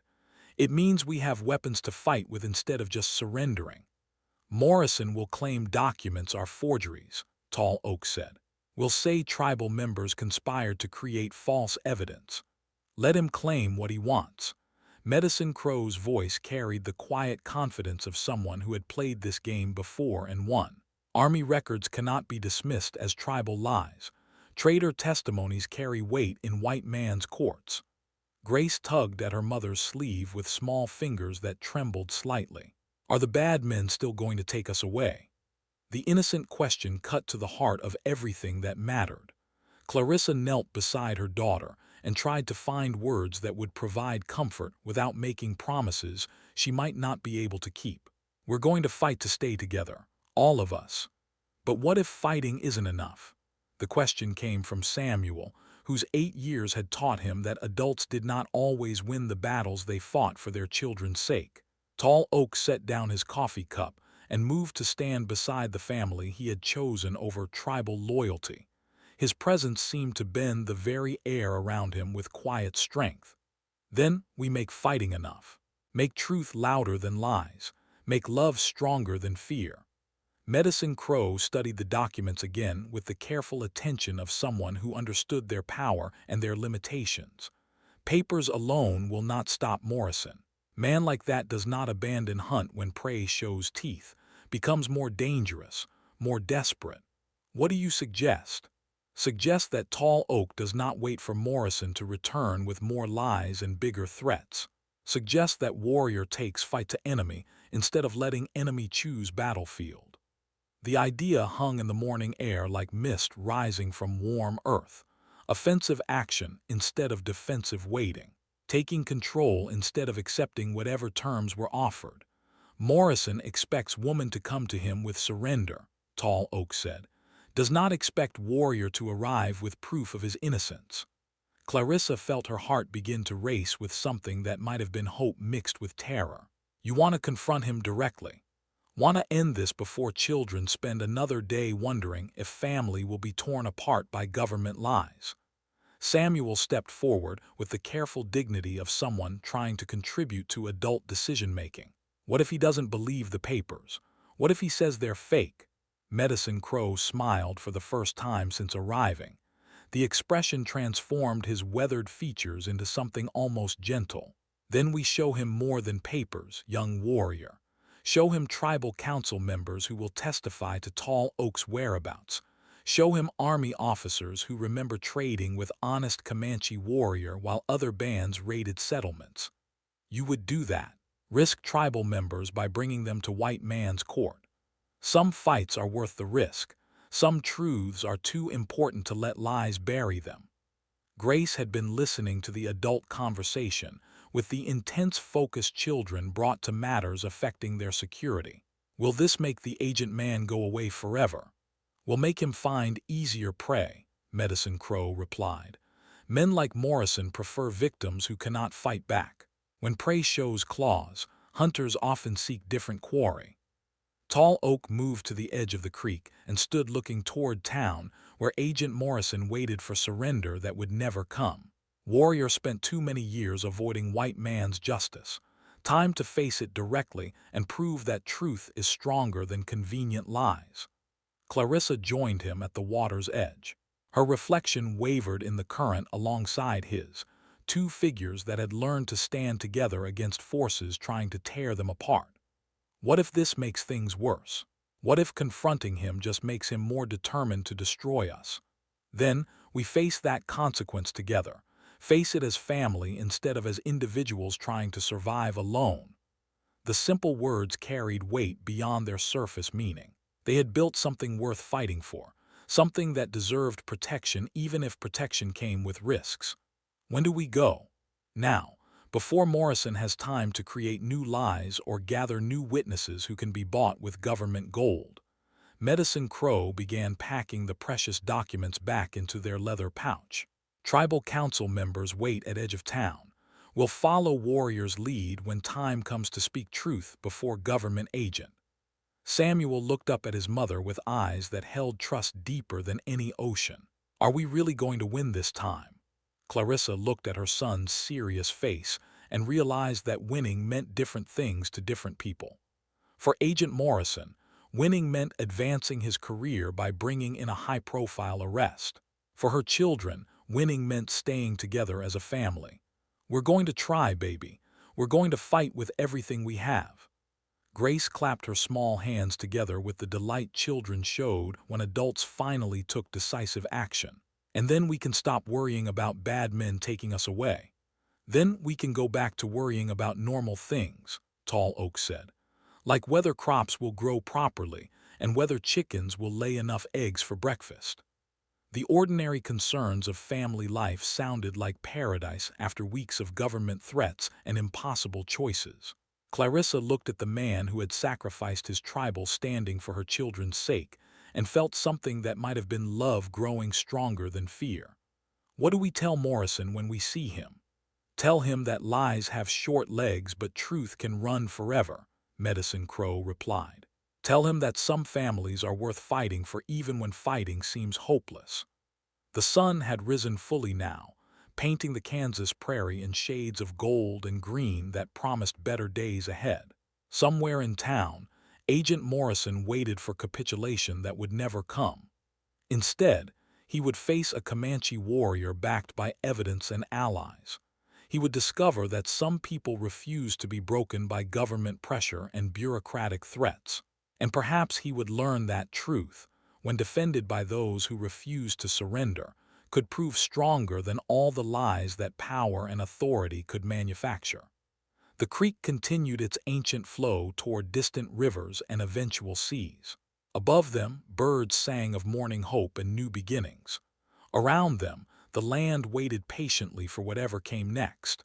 Today, they would fight for the family they had built from nothing but determination and love. Today, they would discover whether truth and courage could triumph over deception and fear. Today, they would find out if the bridges they had built between different worlds were strong enough to bear the weight of government persecution and bureaucratic cruelty. The battle was about to begin. Cedar Ridge looked different when approached with purpose instead of desperation. The dusty main street that had once felt hostile now seemed smaller, less threatening. The buildings that had loomed with authority appeared ordinary under morning sunlight. Clarissa rode beside Tall Oak with her children seated behind her on the wagon. Samuel gripped the wooden sides with white knuckles. Grace pressed against her mother's back and hummed nervously under her breath. Behind them, Medicine Crow led 6 tribal council members whose presence transformed the simple journey into something that felt ceremonial, important, the kind of moment that would be remembered long after the dust settled. The hotel where Agent Morrison waited stood at the center of town like a monument to federal authority. Its 2-story frame cast shadows across the street where curious townspeople had begun to gather. Word traveled fast in small communities. Everyone knew about the government agent who had come hunting the Comanche warrior. Everyone had opinions about what should happen to the woman who had allied herself with tribal interests.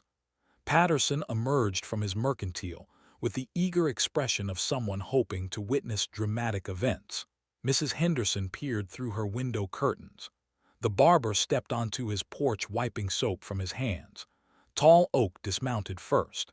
His massive frame unfolded from the saddle with fluid grace that made him seem larger than the buildings surrounding him.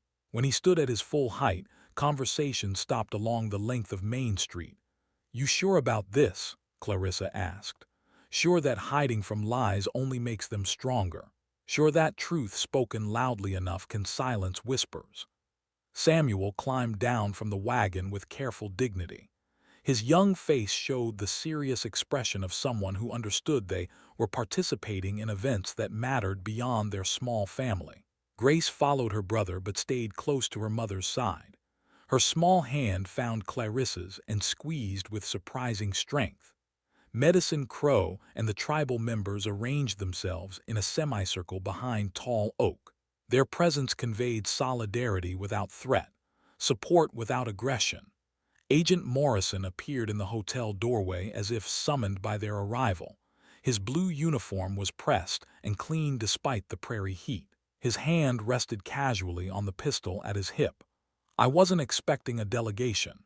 His voice carried the controlled irritation of someone whose carefully laid plans had been disrupted.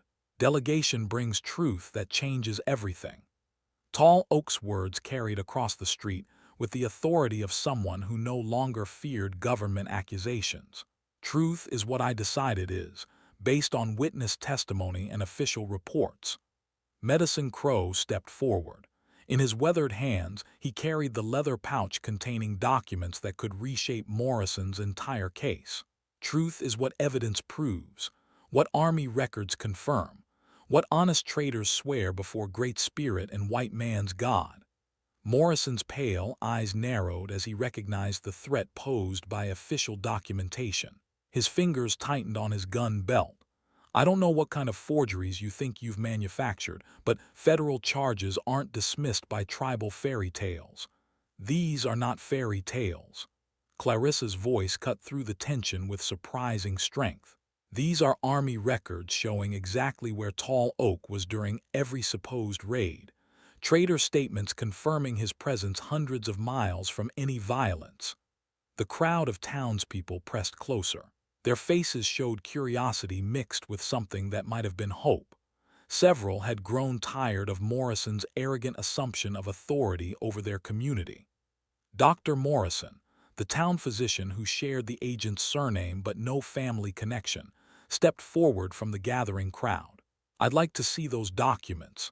As a medical man, I'm trained to examine evidence objectively." Agent Morrison's face reddened with anger at this challenge to his authority from a respected community member. "This is federal business, doctor. Local opinions are not required or welcome. Local opinions matter when federal agents make accusations that affect our neighbors. Mrs. Henderson emerged from her house carrying a wooden chair. She set it down on the porch and took a seat with the determined air of someone planning to witness whatever came next. Always figured there was more to this story than what we were being told. Other townspeople began expressing similar sentiments. Voices that had been silent during Morrison's initial arrival now spoke up in support of examining evidence before accepting government accusations. Samuel stepped forward with the careful courage of someone determined to contribute despite his youth. "Agent Morrison, why don't you want to look at the papers? If they're fake, won't that prove your case even stronger?" The innocent question from a child's mouth highlighted the weakness in Morrison's position. If his evidence was solid, he should welcome the chance to disprove contradictory documentation. Grace tugged at her mother's dress and whispered something too soft for others to hear. "She wants to know why the agent man looks scared if he's telling the truth," Clarissa said. The observation from a 6-year-old struck like arrow finding its mark. Agent Morrison did look scared. His confident posture had given way to defensive tension. His casual authority had shifted to desperate control. "I'm not scared of anything a bunch of tribal conspirators can fabricate." "Then examine the evidence," Dr. Morrison suggested. "Let the community see what proof exists on both sides." Medicine Crow opened the leather pouch and withdrew documents that had been carefully preserved despite their journey from distant army posts and trading stations. First paper shows Tall Oak trading peacefully at Fort Riley on day when wagon train was attacked 200 miles south. Signed by Army quartermaster who bought winter furs.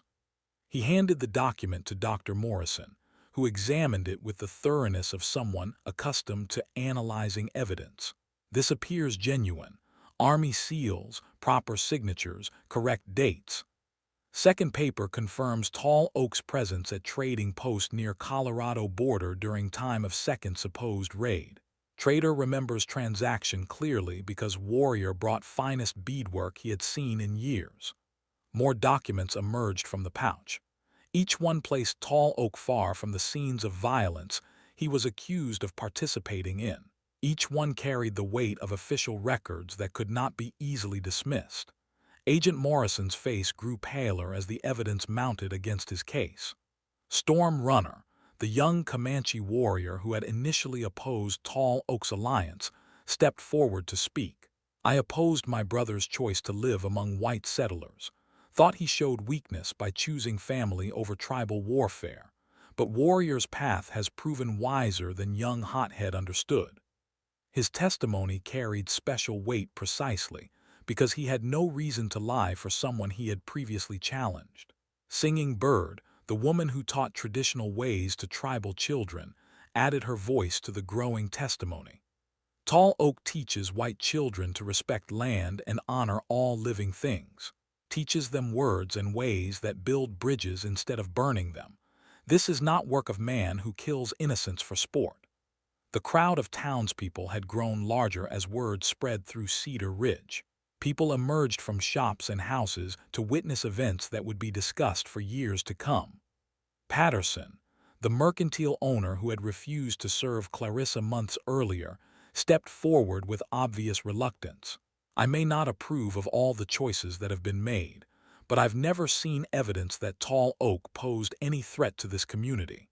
If anything, things have been more peaceful since he arrived." The grudging admission from someone who had been openly hostile carried more weight than praise from obvious allies. Agent Morrison looked around at the gathering crowd and seemed to recognize that his authority was slipping away with each piece of contradictory evidence. "Federal charges are not decided by popular vote or community sentiment." "No, but they are decided by facts," Dr. Morrison replied. "And the facts seem to contradict your accusations pretty thoroughly." Samuel moved closer to Tall Oak and took the big man's hand with the trusting gesture of a son seeking comfort from his father. "Does this mean we get to stay together now?" The simple question from an 8-year-old boy cut through all the legal complications and bureaucratic maneuvering to reach the heart of what mattered most. Tall Oak knelt beside Samuel and spoke quietly enough that only those nearby could hear his words.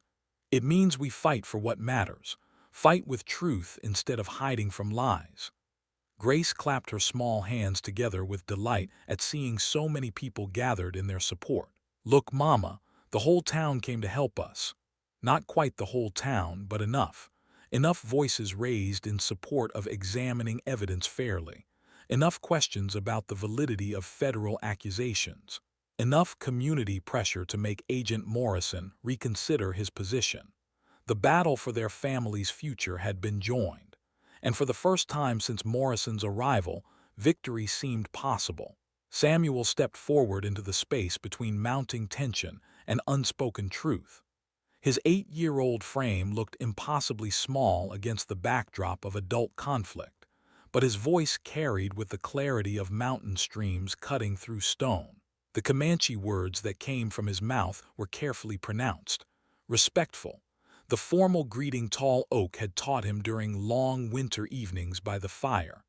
Honored elders and friends of my family, this boy asks for your wisdom in understanding why grown men would rather fight than listen to children's hearts. The crowd fell silent. Agent Morrison's hand froze halfway to his weapon. Even the wind seemed to pause as Samuel's innocent question hung in the summer air. Grace stepped beside her brother with the determined grace of someone who had watched him be brave and decided to match his courage. Her small voice joined his in the Comanche phrase that meant respect for all living things. We thank the Great Spirit for bringing together two peoples who were meant to help each other. The simple words from children's mouths struck the gathered adults with the force of revelation. Here were white children speaking Comanche with reverence. Here was the bridge between worlds that politics and prejudice had insisted was impossible. Medicine Crow's weathered face showed something that might have been wonder mixed with deep satisfaction. The young ones speak truth that adults have forgotten. Speak of unity where their elders see only division. Storm Runner, the young warrior who had once challenged Tall Oak's choices, knelt beside the children with the careful movements of someone approaching something sacred. I opposed my brother's alliance because I feared it would weaken our people. I see now that strength comes not from isolation, but from growing the circle of those who understand our ways. He reached into the leather pouch at his belt and withdrew a small carved horse. The toy was clearly made by skilled hands and polished smooth by careful attention.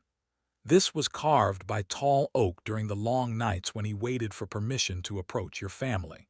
He knew you loved horses, young Samuel. Knew you needed father's hands to guide your learning.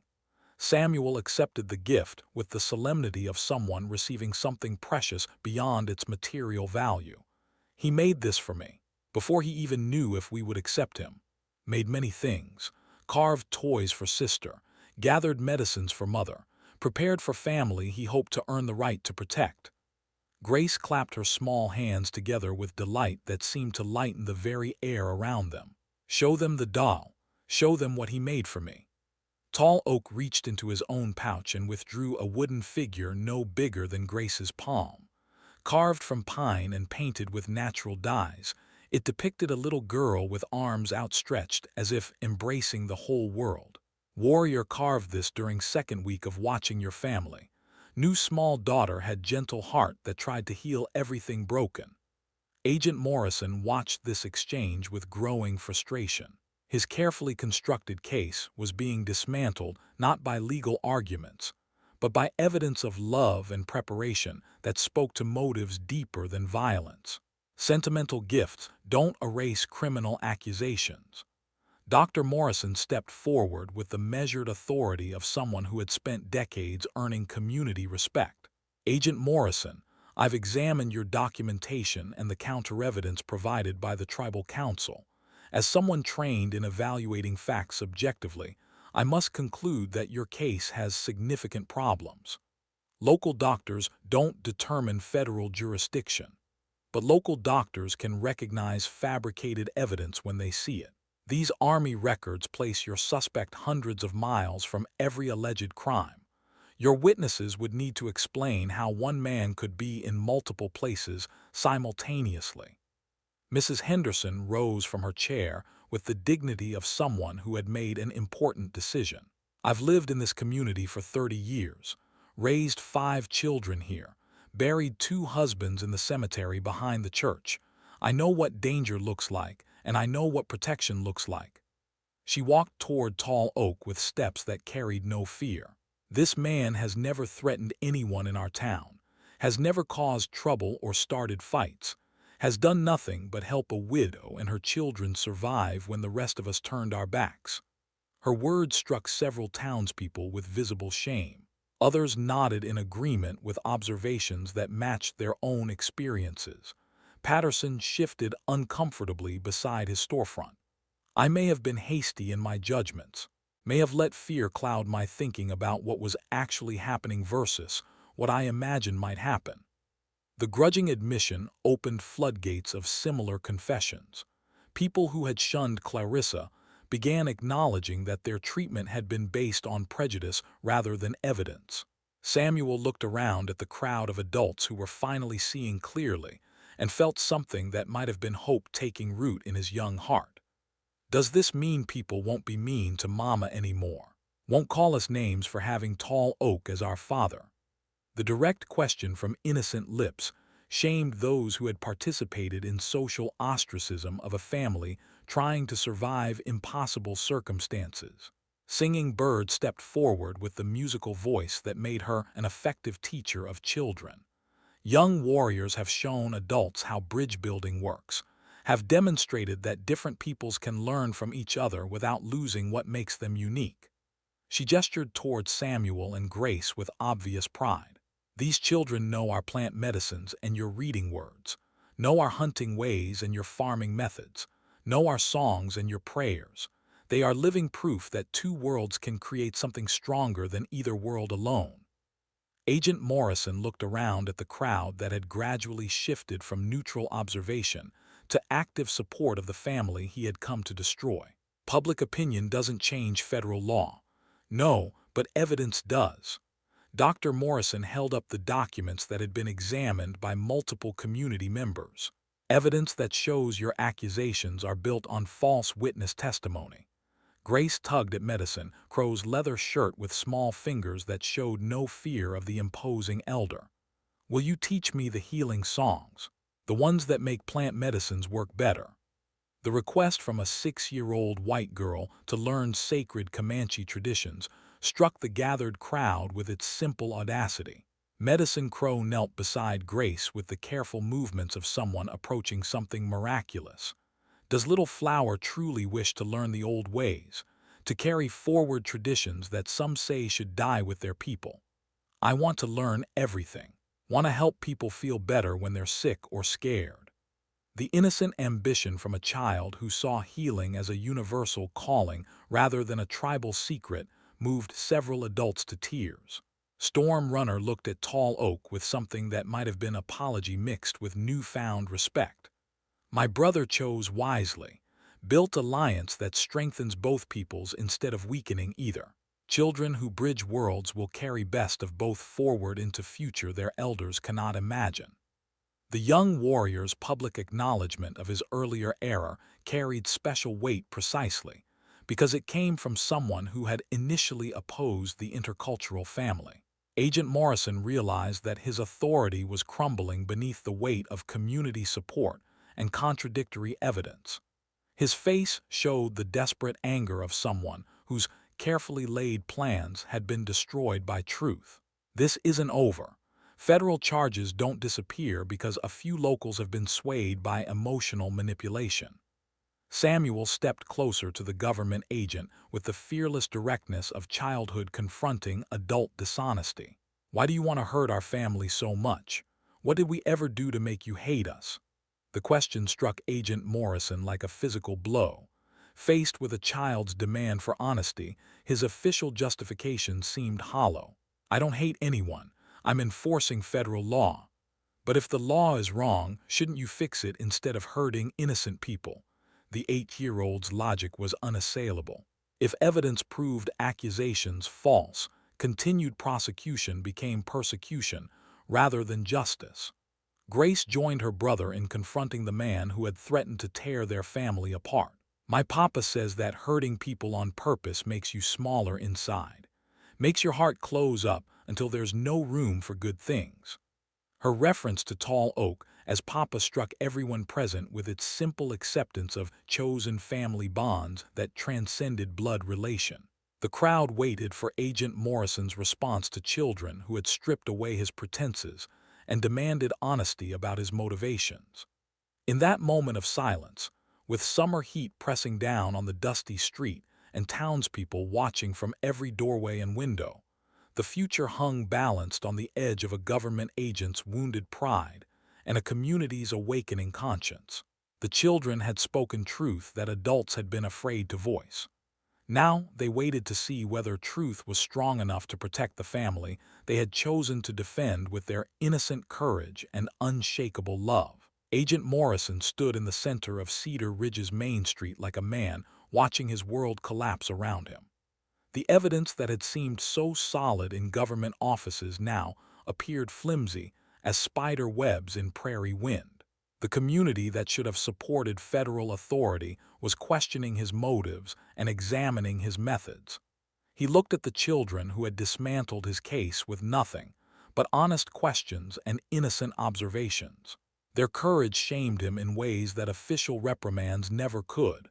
Perhaps I was too hasty in accepting witness testimony without proper verification. The admission came out strained, reluctant, the sound of pride swallowing itself for the sake of avoiding further humiliation. Dr. Morrison stepped forward with the measured authority of someone who had earned respect through decades of service. Hasty decisions can be corrected with careful review of actual evidence. That's how justice is supposed to work. Agent Morrison's shoulders sagged as he recognized the wisdom in retreat. His superiors would not be pleased with his failure to bring in a high-profile arrest, but they would be even less pleased if his methods were exposed in federal court. I'll be recommending that charges against Tall Oak be dropped pending further investigation. The words carried across the street like water flowing into drought-parched ground. Relief flooded through the gathered crowd in audible sighs and whispered prayers. Samuel looked up at Tall Oak with eyes that shone brighter than summer stars. "Does that mean you're really going to be our papa forever now?" The question hung in the warm air like honey waiting to be tasted. Tall Oak knelt beside the boy who had shown more courage than most grown men. "Means warrior would be honored to be your father in all ways that matter. If your mother will have old Comanche who comes with more troubles than treasures." Clarissa felt tears she had been holding back for months finally spill over onto her cheeks. Not tears of sorrow, tears of relief so profound they seemed to come from someplace deeper than her heart. "I think we've had enough troubles for one lifetime. Time to focus on treasures." Grace clapped her small hands together with delight that seemed to brighten the entire street. "Can we have the wedding ceremony now? Can we have the one that mixes both kinds of traditions?" The innocent enthusiasm from a 6-year-old mouth made several adults smile despite the serious nature of recent events. Medicine Crow stepped forward with the dignity of someone prepared to offer sacred services. Tribal elder would be honored to perform ceremony that binds two hearts and two peoples. Ceremony that creates family from courage and love rather than blood and custom. Mrs. Henderson rose from her chair and smoothed her dress with the determined movements of someone who had made an important decision. "I have wedding dress that belonged to my daughter. She died of fever before she could wear it. Would be honored if Clarissa would accept it as gift from community that owes her apology." The offer of reconciliation wrapped in practical generosity struck Clarissa with unexpected force. Acceptance into the community she had been excluded from for months. "I don't know what to say." "Say yes, Mama." Samuel's voice carried the simple wisdom of someone who understood that gifts offered in genuine spirit should be accepted with grace. Patterson stepped forward from his position beside the mercantile. His face showed the uncomfortable expression of someone trying to make amends for past behavior. Store credit for whatever supplies the wedding celebration might need. Consider it investment in community harmony. Other townspeople began offering contributions: food for the wedding feast, music for dancing, flowers from carefully tended gardens. The same community that had shunned Clarissa was now embracing her family with enthusiasm that bordered on desperation to make up for past wrongs.